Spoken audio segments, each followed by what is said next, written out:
Boa noite, pessoal. Iniciei um pouquinho antes para vocês poderem ir se organizar e eu também consegui me organizar para poder iniciar a live. Deixa eu ver o pessoal que tá entrando. Boa noite.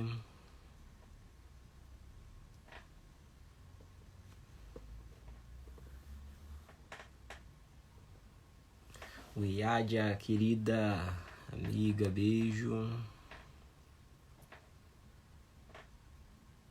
Chegou.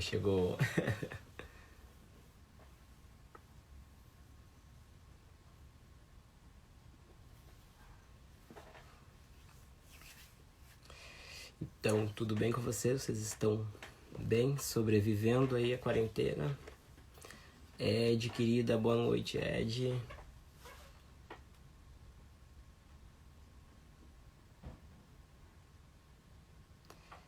Quanta gente, boa noite. Olha, a minha madrinha está aí online. Vai assistir minha live. Vamos de onça hoje. Gostou do meu look, Ed? Camila, meu amor. Que bom, Camila. Quanta gente boa. Luana. De manhã nós nos encontramos, né, Luana? Sem voz. Vocês estão... Ah, tu tá sem voz, Yadia? Não creio nisso. Ah, que bom, pessoal. Quem puder, colocando a cidade de onde fala. Tô vendo que tem Fortaleza, Osório. Obrigado, Sônia. Cauê, meu querido. Tudo bem contigo? Sim, prometi pra vocês, né, que eu iria conseguir fazer a live e fiz, né, pessoal? Que bom, espero que vocês gostem bastante. Deixa eu ver que hora. Mais um minutinho nós já iniciamos. Pessoal de São Paulo, pessoal de Sapucaia, eu tô com saudade de São Paulo. Quarentena me trancou em casa e eu não consegui mais ir para São Paulo. Tô bem, Cauê, tô bem, trabalhando em casa. Tô bem, acompanhando o trabalho de vocês também. Pessoal de São Leopoldo também. Novo Hamburgo. Legal, gente. Pessoal de Ceará.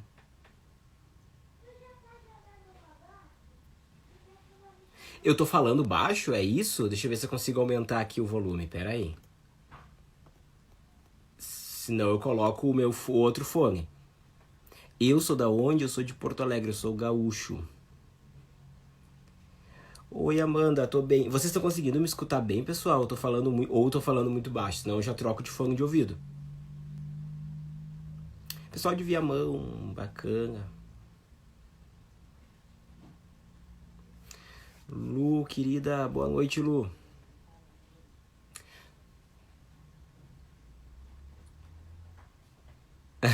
Assim que passar. Sem som, peraí então que eu vou trocar de fone de ouvido, peraí. Vocês estão escutando bem? Então dá pra ouvir? Ou senão eu troco de fone de ouvido? Tá ótimo? Tá, então... É que é a primeira vez que eu tô usando esse fone, então eu não sei dizer pra vocês como que está mais ou menos. Então tá. Silvia, que bom que tu veio, meu amor. Querida, saudade de ti. William, meu querido. Ó o que eu tô usando aqui nas orelhas, ó.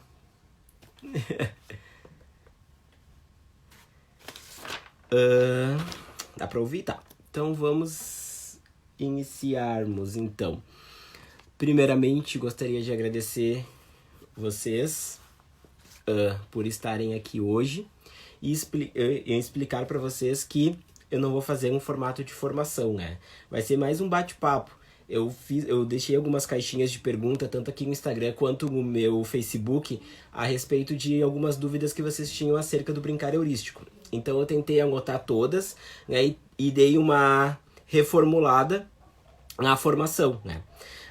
Shirley, oi Shirley, beijo. Lu, beijo também, saudade de vocês. Então eu vou fazer mais um bate-papo, tirando algumas dúvidas, pegando essas perguntas que vocês fizeram e respondendo, tá? Gente, nós temos 1 hora só, então é muita coisa pra dar conta, tá? Deixa eu responder isso. A live vai ficar gravada, depois eu vou disponibilizar pra vocês, tanto aqui no meu Instagram, quanto no Facebook, quanto no meu canal no YouTube também, tá? Depois eu vou mandar os links direitinho pra vocês. Então, antes de... Porque eu sempre deixo pra falar das referências, das minhas fontes, né, das minhas bases teóricas que eu usei pra fazer as formações no final. Só que talvez eu não consiga dar conta de poder fazer de mostrar no final, então eu vou mostrar no início, vou fazer uma coisinha diferente. Bom, eu vou explicar pra vocês antes, né, de onde que surgiu essa minha paixão do brincar heurístico. O brincar heurístico eu descobri ele quando eu fiz assessoria, fui assessor por 1 ano e meio mais ou menos da Escola Miró, que é a Escola Miró, beijo pra Lu, Escola Miró em Portão, município de Portão aqui no Rio Grande do Sul, onde eu fiz assessoria. Então, onde nós fomos desenvolvendo esse trabalho com as crianças, essa abordagem, tá? Então, a partir dali, eu busquei algumas fontes teóricas, algumas inspirações no meu trabalho. Eu vou mostrar pra vocês os livros e depois eu também vou disponibilizar as fotos dos livros, tá? Obrigado, que bom que gostou desse look. Esse aqui, que é Descobrir Brincando, que é uma formação de professores, que são 2 educadoras. Elas trazem a questão do brincar heurístico de uma forma bem simples, de uma forma bem leve. Recomendo vocês a leitura desse livro. Esse foi o primeiro. Esse livro aqui, que é o Brinquedo, o Brinquedo, Sucata e a Criança, ele foi muito importante. Eu posso dizer que foi um divisor de águas. Oi, Irene! Beijo! Te amo! Foi um divisor de águas pro meu trabalho para entender qual é a diferença de os materiais não estruturados e de simplesmente as sucatas, né? De jogar as sucatas para as crianças brincarem. Depois, mais à frente, eu vou explicar para vocês, tá? Temos esse livro aqui também. Esse livro aqui, que é do meu querido super amigo Altino José Martins Filho, que ele fala sobre as minúcias da vida cotidiana. Esse livro é incrível, é uma recomendação, né? E esse livro, quando eu comecei a ler ele, novamente, veio muitas coisas à tona, né? Veio principalmente a questão de uma parte que eu trouxe aqui anotado para vocês, que tem uma professora que é chamada, né, de acesa, né? Porque ela brinca com as crianças, porque ela está, né, no chão com as crianças, brincando com as crianças. E aí ele traz essa reflexão, né? A professora acesa porque brincava junto com as crianças, e as professoras apagadas que estavam de costas para as crianças, que não davam o devido valor ao brincar. Então esse livro também recomendo vocês, tá?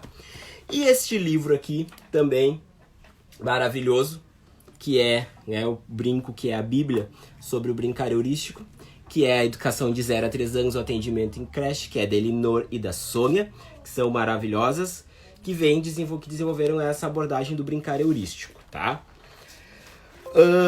Detalhe, pessoal, o brincar heurístico, né, a gente fala brincar heurístico na creche, né? Então, o que é importante? Creche, né, que é de 0 a 1 ano e 6 meses, e crianças bem pequenas, 1 ano e 7 meses, a 3 anos e 11 meses, tá? Então essa abordagem, ela contempla essa faixa etária, tá? As crianças da creche, tá bom? Deixa eu ver. E para iniciar a nossa live oficialmente, totalmente oficialmente, eu vou ler para vocês uma citação, um trecho da Carla Rinaldi, que ela fala mais ou menos assim, ó. As crianças têm força e a riqueza da curiosidade dos porquês, de quem sabe que pode fazer, do estupor das maravilhas. São potentes porque podem ser sempre mais, por estarem desde o nascimento encontrando o mundo, aprendendo e aprendendo a aprender. Desde a amamentação, são competentes para aprender, para se emocionar, para amar. São competentes para as relações e interação com um grande respeito e curiosidade pelo outro e por si próprias. E são competentes para construírem-se enquanto constroem o mundo. São competentes para construírem teorias de interpretações do mundo. Então a Carla Rinaldi, ela traz essa defesa, né, pelas crianças. Então hoje eu vou tentar também defender os bebês e dizer que eles são seres potentes, né, que eles são seres que não estão somente na creche para assistir DVD ou permanecerem deitados em berços ou sentados em bebês confortos, né? Então elas estão Elas são seres potentes e são seres de vez e voz, né? Então, venho com essa defesa das crianças para falar que nos últimos 30 anos as nossas ideias, as nossas pesquisas e a nossa concepção sobre crianças, né, principalmente sobre bebês, ela vem mudando. E vem diversas pesquisas mostrando que elas são seres potentes, que são seres que de vez, de voz, então é muito importante a gente ter essa concepção e ter esse entendimento, né? E a Elinor Goldschmidt, né, que nasceu em 1910 em uma família burguesa no interior da Inglaterra e faleceu em 2009 aos 98 anos, ela desenvolveu um belo trabalho no campo da saúde mental. Ela desenvolveu um belo trabalho no orfanato com bebês, né, e crianças bem pequenas. Então, em 1987, Elinor desenvolveu uma abordagem, né, que a gente está conversando hoje, que é o brincar heurístico. Então, para vocês verem o quanto que, infelizmente, nós ainda estamos atrasados, né? Uma abordagem que surgiu em 1987 e hoje vem fazendo, né? Ainda bem que vem estando junto com as crianças. Então, a Elinor, ela passa, quando ela começa a trabalhar nesse campo da saúde mental com essas crianças, ela passa a organizar a vida dessas crianças. E ela passa a perceber que trabalhar em pequenos grupos, que foi uma das maiores perguntas que nós tivemos, depois eu vou responder também para vocês, que dá certo trabalhar em pequenos grupos, né? Então, Elinor organiza a vida dessas crianças em pequenos grupos, onde um educador, que é o educador referência, né, se torna responsável por aquele grupo. E ela começou a perceber que em pouco tempo de organização, as crianças ficaram mais tranquilas e concentradas em suas atividades. Então ela levou muitos materiais também não estruturados, ela levava caixas, ela observava as crianças passando debaixo das cadeiras, ela via toda essa interação que as crianças tinham. E essa organização do trabalho em pequenos grupos é fundamental para isso, para essa observação, para esse olhar, né, a respeito do que as crianças estão fazendo. Então, muitas pessoas me perguntam, o que significa o brincar heurístico, né?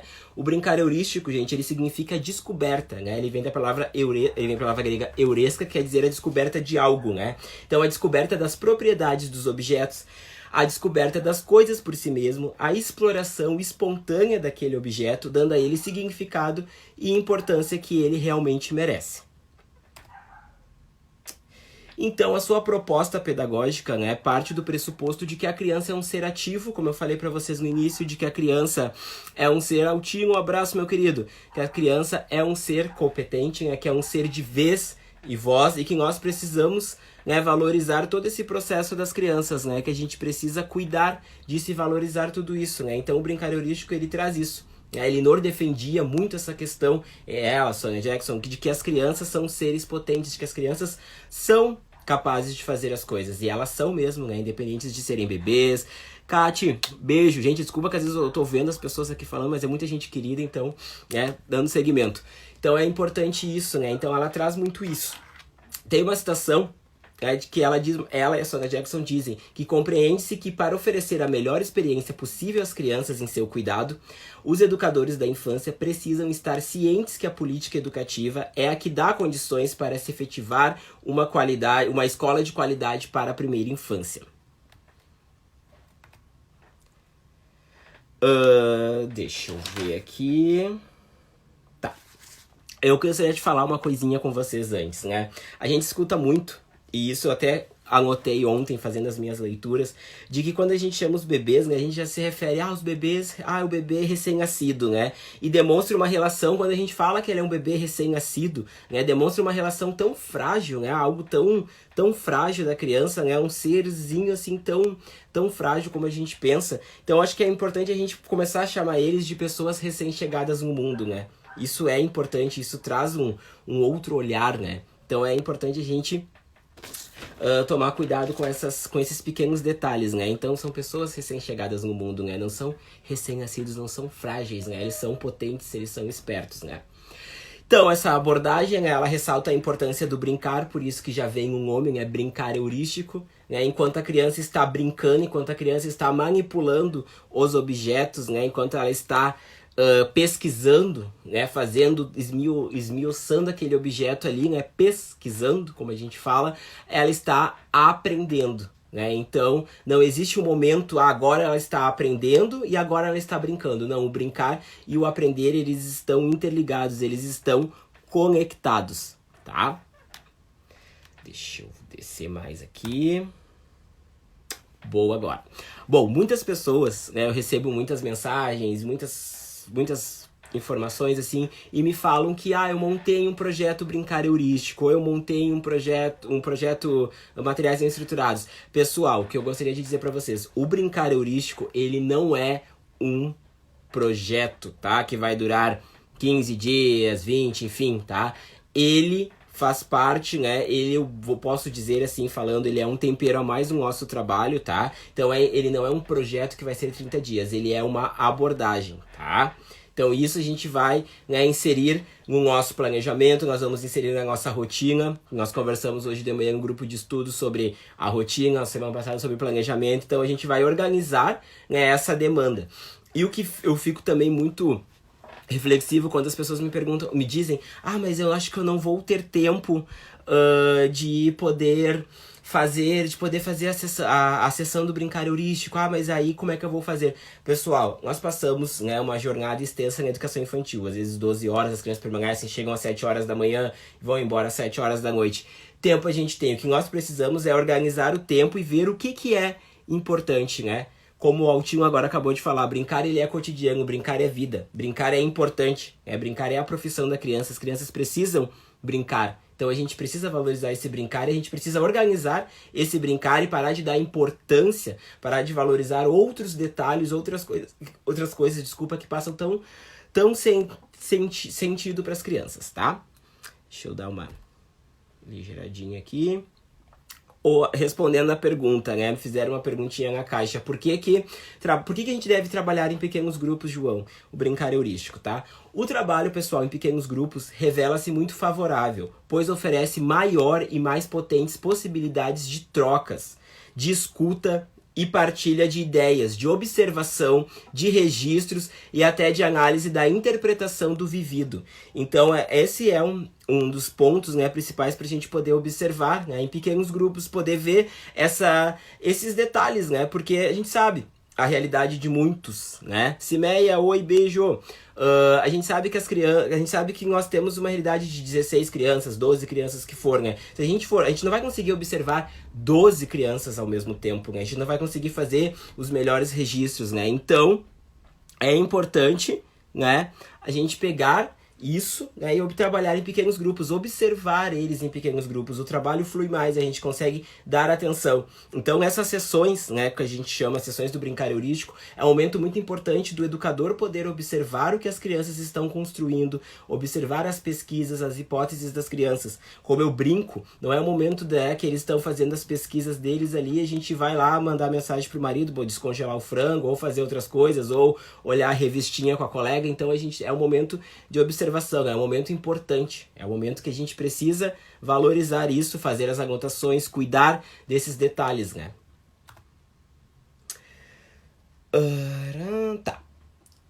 A brincadeira heurística, ela possui 3 tipos diferenciados de materiais, tá? Que são os objetos. Eu até montei um espacinho aqui atrás dos objetos, mas caiu tudo, não deu muito certo, né? Que são carretéis de linha, que são pinhas, toquinhos de madeira, todos aqueles materiais, né, enfim, não estruturados, tá? E os recipientes, né, que são funis, que são cones, que são esses materiais que as crianças vão, enfim, vão brincar, vão poder transcrever ali naqueles objetos, tá? E as sacolas, pessoal, as sacolas, elas não fazem parte do brincar heurístico. Recomenda-se que a gente guarde, né, que tenha uma sacola para cada, né, para armazenar cada tipo, né, dos objetos, dos recipientes, essa organização estética que a gente vai falar depois, né. Então a gente cuida esses materiais, né, as sacolas, elas são, né, para organizar esses materiais, tá, não fazem parte do brincar heurístico, tá. Outro ponto que eu escuto muito, mas eu não tenho aquelas sacolas que tu mostra nas fotos ali, aquela sacola maravilhosa ali de TNT, não é TNT não, gente, é um tecido, alguma coisa assim. O que eu faço? Eu só tenho caixas de papelão. Pessoal, a gente tem que trabalhar muito com a nossa realidade, tá? Se nós temos caixas, e nós temos caixa suficiente para guardar esses objetos, nós vamos etiquetar essas caixas e nós vamos armazenar esses objetos. O que a gente não pode é ficar inventando desculpa para não estar fazendo essas propostas com as crianças, tá? Não tenho sacola, posso guardar os objetos na caixa? Pode, não tem problema, gente. Vamos fazer, tá? A gente vai adaptando conforme a nossa realidade, tá? Obrigado, Altinho. Organização, como eu estava falando sobre a organização, tá? Exige do adulto, tá? Uma ação, um ato de planejar, pensar na relação criança com o ambiente e aquilo que mais gosta. E isso eu escuto muito. Ah, mas eu montei a sessão do brincar heurístico e as crianças não ficaram muito tempo, não tiveram interesse naqueles objetos. E aí a gente pensa, qual forma que tu organizou aquele ambiente? Qual forma que tu teve, né, a sensibilidade de olhar aquele espaço, de organizar? Tava de acordo? Tu organizou ou tu simplesmente jogou os objetos, né? Foi como a Lidy estava falando de manhã, a Lidiane Loyola, beijo pra ti, que eu sei que tu tá aí na live. De tombada, né? Então tombou aquela caixa com aqueles objetos no chão, a gente passou o ano todo, como a Lidy fala, tombando aquela caixa com aqueles materiais todos misturados, joga ali e deu, né? Viva, eles que se virem, eles que lutem. Não é assim, pessoal, exige uma organização, uma estética, né? Então a gente vai ter toda uma questão, uma sensibilidade, um olhar, né, de poder organizar aquele espaço ser atrativo. Como eu falo, a gente tem que ser sexy, né? A gente tem que seduzir as crianças com aqueles objetos. Então a gente vai seduzir, a gente vai organizar, ver qual é o melhor espaço, ver qual é a melhor forma de organizar aqueles objetos, tá? Então o que acontece? Que é bem importante também. Onde vai ser essas sessões do brincar heurístico? Como eu falei, a gente trabalha muito com a realidade, tá? Com a nossa realidade. Nós sabemos, temos pessoas aqui da live de escolas públicas, né? A gente sabe que totalmente diferente. Até escolas particulares também que tem uma realidade um pouco diferente, tá? Então o que a gente vai fazer? Ah, eu não tenho um espaço somente para levar as crianças para a sessão do brincar heurístico, eu só tenho a minha sala. Eu vou organizar, eu posso fazer na minha sala?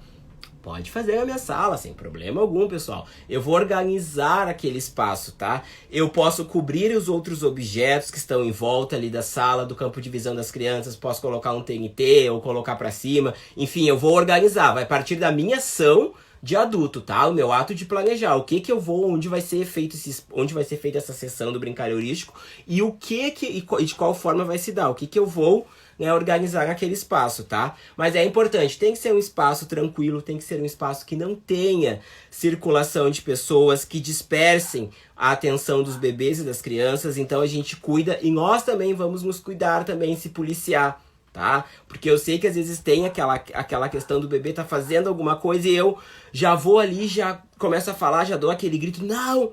Ou, enfim, né? E a criança acaba perdendo o foco, acaba perdendo a concentração. Então, se for pra gente dizer não pra criança o tempo todo, melhor a gente meio montar e meio ofertar aquele objeto, tá? Então, a gente cuida isso. O espaço onde vai ser. É recomendável que seja um espaço tranquilo.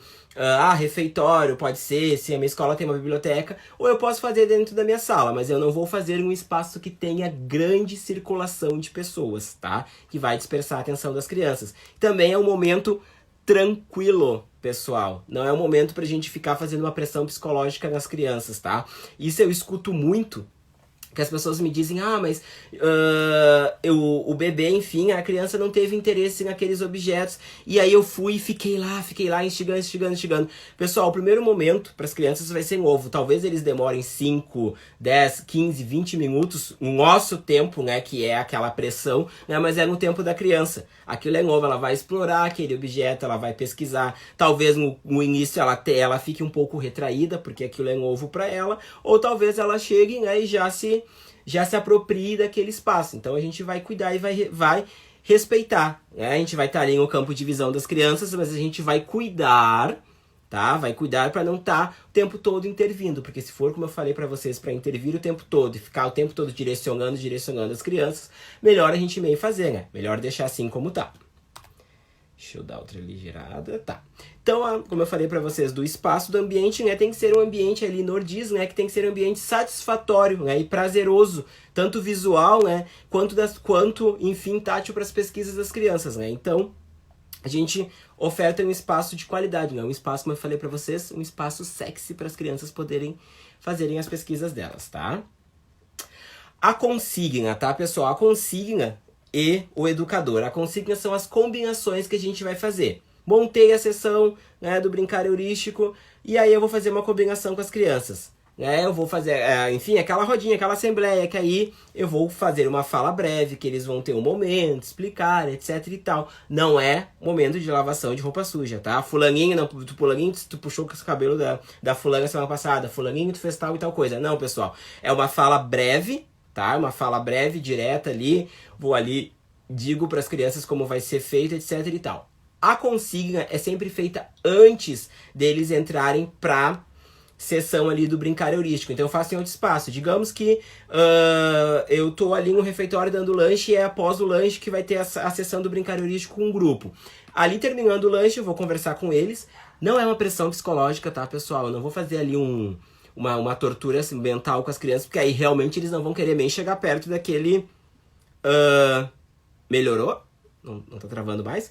Não vão querer nem chegar perto daqueles objetos, porque eu tô ali fazendo uma tortura psicológica com eles, né? Então a gente cuida isso, tá?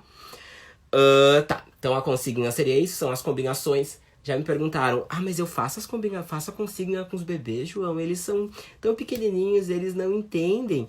Faz a consigna sim, pessoal, não tem problema, podem fazer a consigna é pra todas, como eu falei pra vocês, pros bebês até para os maiores que vão ter esse momento do brincar heurístico, tá? Tá travando, gente, que pena. Tá. Deixa eu ver o que mais. O tempo, tá? Eu vou falar sobre o tempo. Me perguntaram isso também. Quanto tempo da sessão do brincar heurístico é recomendável, etc e tal. Pessoal, o tempo da sessão do brincar heurístico, ele vai muito de acordo com a nossa realidade, né? A Elinor traz... para os bebês, não sei se os tesouros, que eu vou falar um pouquinho mais à frente também, que seja de 20, 25 minutos, 30 minutos, 45 minutos, enfim. Mas vai partir da nossa realidade, né? A gente não vai forçar as crianças a permanecerem na sessão do brincar heurístico se elas não têm mais interesse, né? Então é importante isso. A gente partir da realidade das nossas crianças. Ficaram 10 minutos, 15 minutos... Ok, pessoal, ficaram 20 minutos, ok. Se tem como elas passarem, passou de 1 hora, elas estão ainda na sessão do brincar heurístico. Se tem como, gente, melhor ainda, elas estão explorando, elas estão gostando daquilo, né? O que a gente não pode e não deve é forçar as crianças a permanecerem naquele espaço, né? A permanecer fazendo aquilo se elas não querem, tá? Outro detalhe também importante.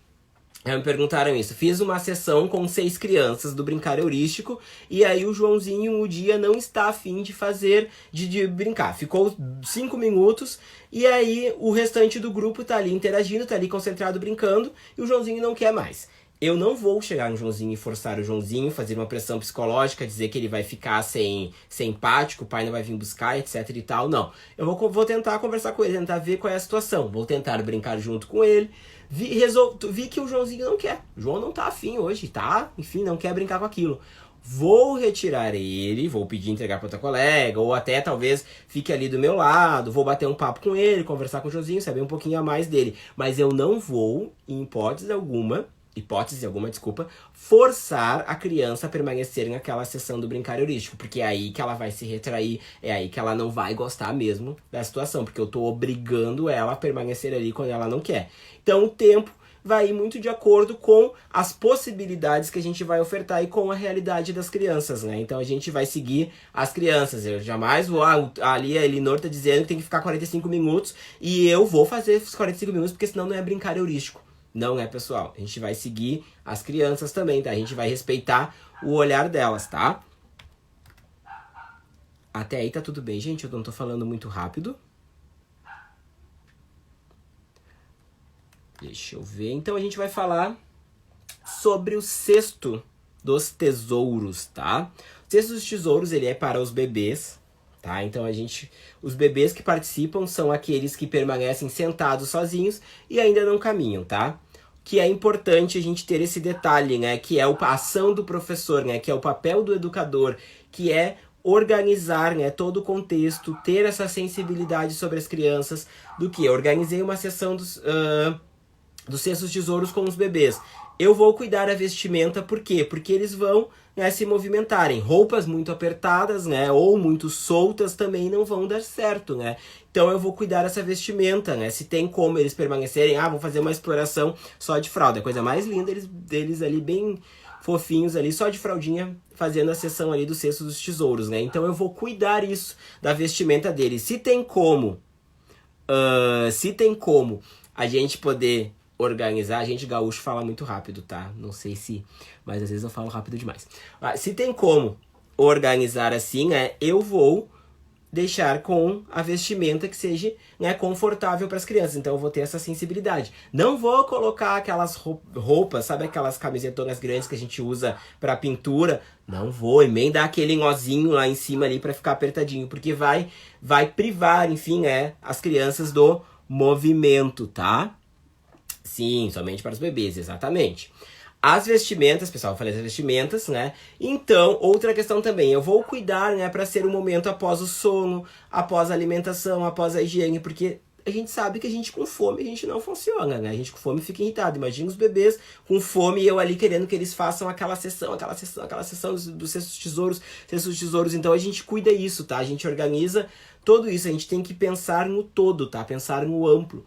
Ver a vestimenta das crianças se está de acordo, ver se eles se a fralda tá ok, né? Se tá tudo ok ali. Estão bem, ok, deixa eles explorarem, tá? A duração, né, que é estipulado, como eu falei para vocês, mas a gente não vai, né, seguir a risca ali, de 25 a 50 minutos, né? Vai depender muito das possibilidades, vai depender muito das crianças, tá? Então, o cesto dos tesouros, pessoal, já fala no nome, né? Ele reúne, né, oferece um foco para uma rica variedade de objetos do cotidiano, tá? Escolhidos para oferecer estímulos a esses diferentes sentidos, tá? O uso dos cestos tesouros consiste em uma maneira de assegurar a riqueza da experiência aos bebês, né? Em um momento em que o cérebro está pronto para receber e fazer conexões, tá? Deixa eu ver aqui. Então, a Corinne Hutt, ela chama, né, de brincar epistêmico, no qual as crianças pegam esses objetos, esses materiais não estruturados, enfim, que contém dentro do cesto, e elas fazem toda a pesquisa, né? Pegam esse objeto e pensam, né, o que é isso? O que eu posso fazer com isso? É macio? É duro? O que eu posso, né, propor, né, promover com esses objetos, tá? Deixa eu ver aqui. Página 12. Pessoal, deixa eu ver se eu tenho tempo ainda. Tem. Aqui. Nessa fase de vida, é a partir das suas primeiras interações com o mundo que promove milhões de conexões neurais, que a criança aprende sobretudo como aprender. Ou seja, as formas como essas conexões acontecem servem de referência para todas as interações futuras, tá? Então, o cérebro passa por grandes transformações durante o ciclo vital, em especial na etapa pré-natal e na primeira infância, e seu crescimento e desenvolvimento são o resultado de interação harmoniosa entre genética e experiências com o entorno.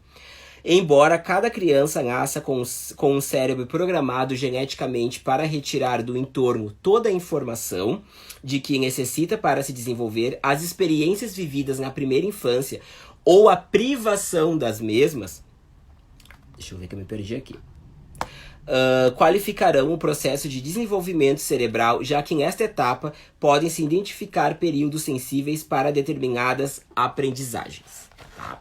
Então é bem importante a gente repensar na oferta, né, desses materiais. Esses materiais têm uma grande contribuição para a primeira infância, né? Tem uma grande contribuição para os bebês. Outro detalhe também que me perguntam, né? Mas João, montei o cesto... Lu, beijo, acabei de falar de ti no início, hein, meu amor? Montei o cesto e aí os bebês, eles não tiveram interesse naqueles materiais e eles jogaram os materiais no chão e eles entraram para dentro do cesto e ficaram brincando dentro do cesto. Pode? Tá errado? Gente, pode, não tem problema. Acontece, super natural isso, tá? Não se assustem, tá? Deixa eu dar um ligeirão aqui.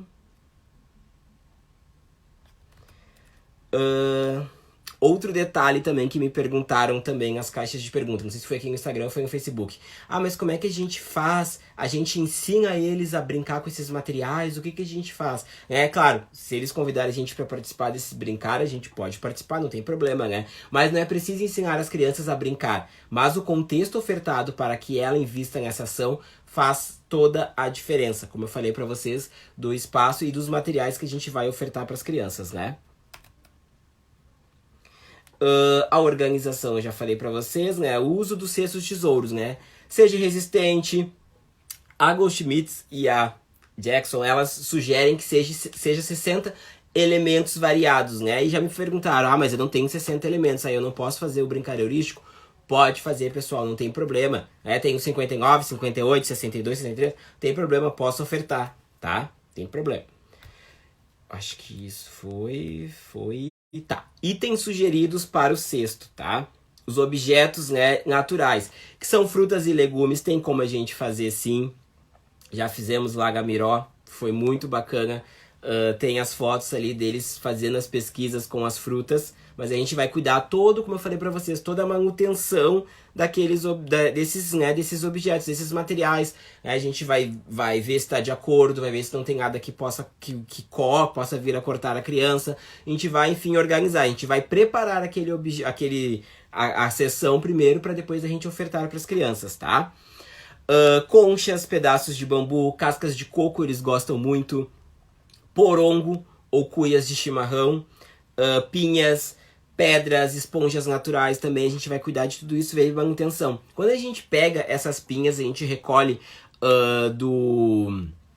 da natureza mesmo, essas pinhas, elas vêm ásperas, né? Então a gente cuida isso, a gente lixa, enfim, a gente cuida porque aquilo vai estar áspero e a gente sabe que eles vão levar a boca, né? Foi como eu falei pra vocês. Se for pra gente dizer não leva na boca, não faz isso, não faz aquilo, a gente não oferta então, né? Então a gente cuida desses materiais, né? Tá. Objetos feitos de recursos naturais, que são cintos de couro, pequenas bolsas de couro ou tecido, prendedores de roupa, eles gostam também. Pequenos cestos de vime, aqueles cestinhos pequenininhos. Pincel de barba. Pessoal, pincel de barba, escovas de dente, até aquelas buchinhas de banheiro, não são semi-usados, tá? Não são semi-novos, tá? São materiais novos. Não vamos usar aquela escovinha de banheiro que a gente faz a faxina no final de semana, vamos deixar de molho ali na que boa e na segunda-feira vamos levar pra escola. Não, pessoal, são materiais novos, tá? Então a gente cuida disso, tá bom? Essa é a importância. Objetos de madeira, colheres de pau, descanso de panela, argolas grandes, massageadores de madeiras, aqueles massageadores aqueles batedores assim de caipirinha, sabe? Não sei como é aquele negócio, mas eu acho que é isso, tá? Mais ou menos é isso. Os objetos de metal a gente cuida também para eles não serem enferrujados. A gente cuida os batedores de ovos, molho de chaves, conchas, escumadeiras. Então a gente vai ter que ter toda uma sensibilidade, todo um cuidado para quando a gente for ofertar esses materiais, para ver se está de acordo. Importante, terminei a sessão, organizei os materiais. Eu vou olhar se aqueles materiais estão de acordo para as crianças, tá? Acontece de estragar na primeira... estragou na sessão ali o material, vou reciclar, vou botar durex. Não, pessoal, a gente não vai fazer isso, tá? Se não tem como a gente organizar aquele material ali, não tem como reutilizar, vamos botar fora, tá? Vamos desapegar, tá? Porque a gente precisa ter essa ciência, essa noção também que esses materiais não são eternos, tá? Não tem tempo pro resto da vida aqueles materiais, tá? Deixa eu ver... Outros objetos que podem fazer parte são aqueles saquinhos de tecido que a gente pode fazer contendo cheiros, café, enfim, aqueles saquinhos que as crianças eles gostam muito também. Escovas eu já falei pra vocês, cachecol, pompom de lã, castanholas também podem fazer parte. Tubos de papel higiênico, tubo de papel toalha, etc. Caixinhas de remédio, coador de café, cadernos pequenos. Esses materiais também, esses materiais de papel, a gente cuida isso também porque eles vão levar a boca, tá? E vai estragar, então a gente não precisa se preocupar. Então é bom a gente ter um bom estoque desses materiais, tá? Gente, pra mim não tá travando, não tá aparecendo que tá travando. Mas vamos seguir. Tá, eu acho que isso eu já falei. Deixa eu ver o que mais. Temos. Nós vamos falar agora sobre o jogo, né, o jogo heurístico. Tá? O jogo heurístico é um jogo de descobertas, né, de grande importância no desenvolvimento das crianças pela oportunidade de potencializar a ação autônoma, né, e a sua liberdade em investigar. Então, o que é importante aqui? Deixa eu ver aqui. O jogo heurístico, ou o tapete heurístico, né, tem a função de promover a interação entre as crianças, ao mesmo tempo que asseguram que cada criança possa começar a sua brincadeira com os seus próprios objetos. Então é recomendável, né, que a gente oferte uma rica variedade de objetos. Esse tapete seja proporcional, né, seja de acordo para as crianças, que elas possam sentar nesse tapete, possam também os materiais estarem ali disponíveis para elas poderem fazer as suas pesquisas e as suas criações, tá? Então a quantidade de materiais, né, de materiais sugeridos, são 50 objetos, receptáculos também, tá? Sugestões de materiais eu já tinha dado anteriormente para vocês, né? E o que é importante, que cada tapete contém os mesmos materiais. Eu fiz uma sessão com 6 crianças, né, no tapete ali, né, um tapete para cada uma que contenha os mesmos materiais organizadinhos ali, para eles poderem fazer as pesquisas deles, tá? Já vou falar sobre o papel do educador, tá? A duração varia entre 30 a 60 minutos, né? Esse momento é destinado para os maiores que já caminham, né? Portanto, não participam mais da sessão dos cestos de tesouros, tá? Paulo Fock vai dizer que no decorrer da sessão do jogo heurístico é possível acompanhar o desenvolvimento da criança a partir de sua própria atividade lúdica. Deixa eu dar uma ligeirada. Tá. Antes de falar sobre a bandeja de experimentação, muitas pessoas estão me perguntando e me perguntaram também no momento das perguntas ali a respeito do papel do educador de observar, né? É muito importante a gente se atentar para esses detalhes, né? Como eu falei para vocês, quando a gente está, né, nessa sessão e a gente está observando, a gente vai estar ao alcance das crianças ali, na altura deles, né? Cuidando ali, vendo o que eles estão pesquisando, o que eles estão promovendo ali. Como eu falei para vocês, em momento algum, né, a gente vai intervir de uma maneira brusca ou de uma maneira errada, tá? Para as crianças. Então, a gente cuida muito isso, né? Esse olhar, a gente se atenta para isso. Não, a gente vai... mas de qual forma eu vou registrar? Podem ser os registros fotográficos, os registros escritos, né? Eu posso fotografar, ok, deve, não tem problema. O que a gente tem que cuidar é isso, nesses momentos das fotografias, nesses momentos, né, da documentação pedagógica, as crianças estão fazendo uma construção, vou dar um exemplo para vocês. E aí fez lá empilhou vários tijolinhos, vários materiais ali, e aí ele foi e a professora não conseguiu, o educador não conseguiu registrar aquele momento. Eu não vou chegar ali e bater nas costas das crianças e dizer, vai lá fulaninho, monta de novo que eu não consegui fotografar. Ou olha pro coleguinha e dá um sorriso para tirar foto. A gente tem que se atentar a isso, a gente tem que cuidar desses detalhes, tá? Como a gente fala, são registros espontâneos. É o momento da concentração, né? Eles estão concentrando, eles estão se concentrando. Então é importante a gente respeitar isso, tá? Eles fizeram uma construção, ok, fui lá e fotografei. Ou outro detalhe também, eu vou perguntar para eles o que eles estão fazendo. O que tu tá fazendo? Ok, até posso perguntar, não tem problema. Mas eu não vou chegar e dizer, tu tá construindo uma torre, né? É uma torre que tu tá construindo, né? E se a criança não tá construindo uma torre? Se a criança tá construindo uma nave espacial? Ou se a criança não está construindo bem uma torre, uma nave espacial, está fazendo um bolo? Como é que fica isso, né? Então, os registros é importante a gente tomar esse cuidado, tá? Com os registros. A gente vai, como eu falei pra vocês, a gente vai estar à altura deles, a gente vai estar observando, que a gente sabe que alguns vão sempre voltar o olhar pra gente, pra saber onde a gente está, se a gente tá no campo de visão deles, a gente precisa passar essa segurança, mas fazer esses registros, essas anotações. Na sessão tal, Joãozinho interagiu com o material tal, fez tal construção. Ou outro detalhe, Joãozinho, na primeira sessão do brincar heurístico, eu não fiz, né, ele não teve interesse por determinado objeto e hoje na sessão de hoje ele teve interesse por tal objeto. Então é isso que a gente precisa, né, valorizar, se atentar a esse olhar, como o pessoal está comentando aqui, é observar, é documentar o cotidiano e valorizar essas pequenas ações. Para nós, né, talvez sejam pequenas, mas para as crianças tem uma grande importância essas ações que eles vêm promovendo, essas ações que eles estão realizando nessas sessões, né? Então a gente cuida isso, se atenta, a gente tem que ter esse olhar, como eu falo, né? A gente tem que se maravilhar-se, né? Maravilhar-se enquanto a gente está descrevendo aquilo, né? Se encantando pelo que as crianças estão nos trazendo nesses momentos da sessão. Então a gente cuida esses detalhes, tá? Isso mesmo, escuta atenta também. A escuta é muito importante, como a gente fala, a gente tem que escutar as crianças nas suas inteirezas, né? Como vem falando, a gente escuta as crianças por completo. É escutar mesmo com o coração, com os ouvidos, realmente é se entregar às crianças, entender, interpretar, como a gente fala, essas linguagens que as crianças nos trazem. Aí a sessão do brincar heurístico é um momento muito importante dessas descobertas, desse olhar, né? Um momento de conexão, um momento íntimo nosso com as crianças. Então a gente precisa dar essa devida importância para esses momentos, tá? Deixa eu ver aqui. Tá. A bandeja de experimentação, ou mesa de experimentação, né? É uma proposta da Goldschmidt, né? Que vem inspirada, né? Que constitui uma proposta na qual a criança é colocada a descobrir as coisas por si só, né?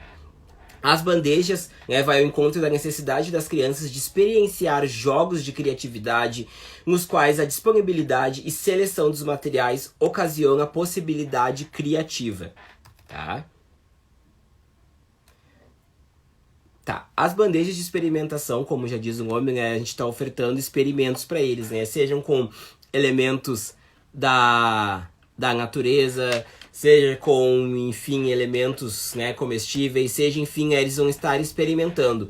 Isso tudo, né, serve como aprendizagem. Como eu falei para vocês, não precisamos de um projeto sobre alimentação saudável, sobre matemática, ou sobre, enfim, o que for, né, um projeto sobre isso, para eles poderem aprenderem isso, né? Eles aprendem também através desse brincar, através dessa bandeja de experimentação, através desses experimentos que eles vão fazendo, né? Quando a gente promove ali uma bandeja de experimentação com toquinhos de madeira, com outros materiais, com pedras, né? E eles vão fazendo aquela quantificação, 5 para ti, 5 pedras para mim, eu sou o dono do mercado, etc e tal. Quando eles vão fazendo todo esse jogo simbólico, né? Eles estão trabalhando o raciocínio lógico-matemático deles, eles estão explorando todo o seu entorno. Então não precisa necessariamente aquele projetinho, né, de 30, 15, 20 dias com aquela folhinha, nada contra a Mônica, mas a folhinha do número 1 da Mônica que eles têm que colarem o papel crepom ali. Então essas experiências são muito significativas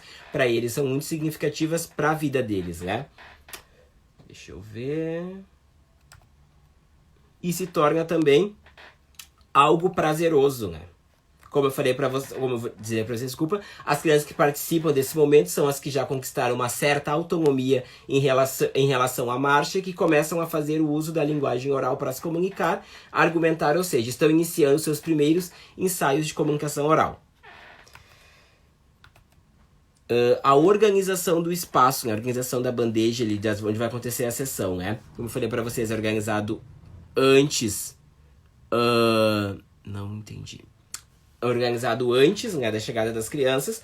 É ideal que tenha uma mesa separada, né, adequadas na altura das crianças, né, onde elas vão ter essa facilidade de poder manusear, de poder pegar os objetos, né. Então, uma mesa deve conter os materiais contáveis e na outra deve conter os materiais não contáveis. Vou explicar para vocês o que são os materiais não contáveis, né? São aqueles materiais que a gente não consegue contar, né, gente? São a farinha, café, erva mate, grãos, né? Aqueles miúdos, areia, entre outros, tá?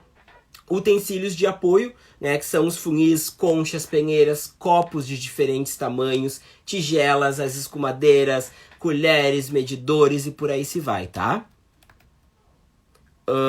Os materiais contáveis são pedras, também como eu falei pra vocês, a gente cuida muito isso pra ver, né, que a gente sabe que eles vão levar a boca, mas que esteja de acordo ali, e sempre, né, com aquele nosso olhar atento, né, sempre próximo, né, distante, mas próximo deles com respeito, né, com cautela ali. Prendedores, tampinhas, sementes grandes, nozes, entre outros, tá?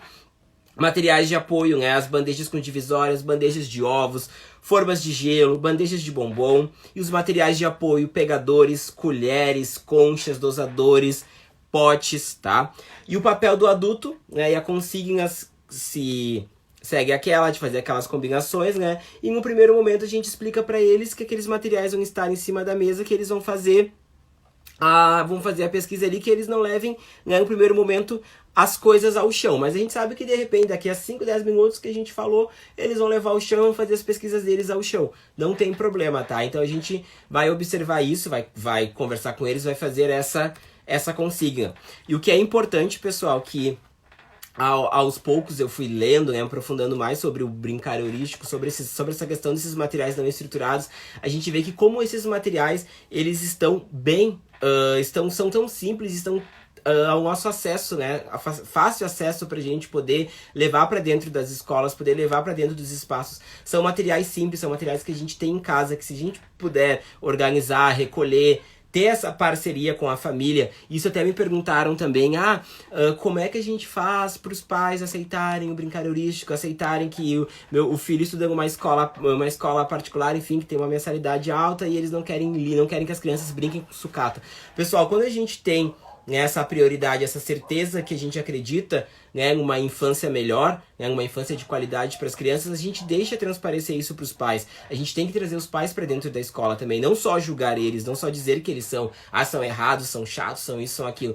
Eles não têm esse entendimento pedagógico que nós temos, né? Nós somos pedagogos, nós produzimos pedagogias, nós produzimos diversas teorias, nós estamos no chão da escola com as crianças e a gente vai pesquisando tudo isso, né, todo esse entorno para poder passar, né, algo de qualidade para as crianças. E esses materiais não estruturados são materiais de qualidade. Então, quando a gente chega lá no início do ano, nas reuniões, né, com os pais, reuniões, eu nem vou dizer reuniões, mas os encontros com os pais, e a gente explica essa proposta da escola, e a gente fala, a gente mostra os registros, como a gente estava conversando ali sobre documentação pedagógica, a gente explica tudo para eles, né, é muito rico, é muito vivo, porque eles passam a entender isso. Tá? E outro detalhe também, a gente explica para eles que às vezes talvez não vai aparecer o rosto da criança rindo, como alguns questionam, ou não vai aparecer todos, por que meu filho não saiu na foto? A gente vai explicar que a gente trabalha com pequenos grupos, que ele não estava fazendo aquela sessão ali do brincar heurístico, mas ele estava fazendo outra coisa. Então, para tudo isso, a gente tem que ter, né, um suporte teórico, a gente tem que ter os nossos santos da pedagogia junto com a gente pra gente poder passar essa visão pros pais, para poder explicar isso para eles. Porque senão a gente sempre vai estar inventando um empecilho, arranjando um empecilho para não fazer essas ações. E esses materiais, pessoal, como eu falei para vocês, são ricos. São ricos de tantas possibilidades que a gente pode construir com as crianças, que as crianças podem fazer, e eles gostam muito. Eles passam horas brincando, eles passam horas se divertindo, pesquisando, eles gostam muito disso. Então é importante a gente valorizar isso, e a gente tem que pensar nas crianças, né? O que a gente faz na educação infantil é das crianças e para as crianças, não para os pais, tá? Eu sei que sempre vai ter um que vai meter o bedelho ali, vai questionar a gente, mas a gente vai seguir firme ali e seguindo nessa militância, explicando para eles que sim, que a gente sabe o que é melhor para eles, porque a gente estudou e segue estudando e pesquisando sobre a infância, sobre a primeira infância. Então a gente precisa passar essa segurança para eles. Bom, pessoal, deixa eu ver. Deixa eu ver se tem mais alguma coisa. Não temos. Bom, gostaria de agradecer a todos vocês por essa conversa. Como eu falei para vocês, foi um bate-papo, né? Foi um momento, enfim, pra gente poder trocar informações sobre o brincar heurístico, poder tirar algumas dúvidas. Eu espero que vocês... Obrigado, Leonara. Eu espero que vocês tenham gostado, né? Não me aprofundei muito como a gente faz nas formações, porque senão a gente ficaria muito mais tempo, né? Mas eu gostaria de agradecer a vocês pelo carinho. Dedico essa live para uma pessoa bem especial que está assistindo essa live. Não vou dizer o nome, mas a pessoa sabe de quem é que eu estou falando, que me ajuda bastante nas minhas lives, que acompanha as minhas lives, que acompanha meu trabalho e gosta do meu trabalho também, me incentiva também. Então a pessoa sabe quem é. Um beijo para esta pessoa. Pois bem, brincadeiras à parte, gente, agradecer vocês, muito obrigado pela contribuição de todos, espero que tenham gostado, a live ficou salva, tá? Eu espero também. Logo eu vou dar uma cortadinha nela, eu dar uma organizada e eu compartilho nas redes sociais. Sigam acompanhando o nosso trabalho e que nós possamos seguir todos juntos, né, em prol no chão da escola com as crianças, né, trabalhando em conjunto como a Cimeia fala, nós somos uma rede de apoio, que a gente possa sempre se apoiar, se conversar, fazer trocas, né? Sem competições, sem ego, sem nada, pessoal. Vamos seguir juntos, né, em prol de uma infância melhor. E em breve, se Deus quiser, nós vamos estar no chão da escola com as crianças. Sabrina, beijo, amor. Beijo, Yádia, beijo pra todo mundo, abraços pra vocês. Adorei estar com vocês, espero que vocês tenham gostado. Que a gente siga sempre juntos. Beijão, Altino. Amo você, sou teu fã, meu querido. Brigadão, pessoal. Tchau pra vocês, até uma próxima.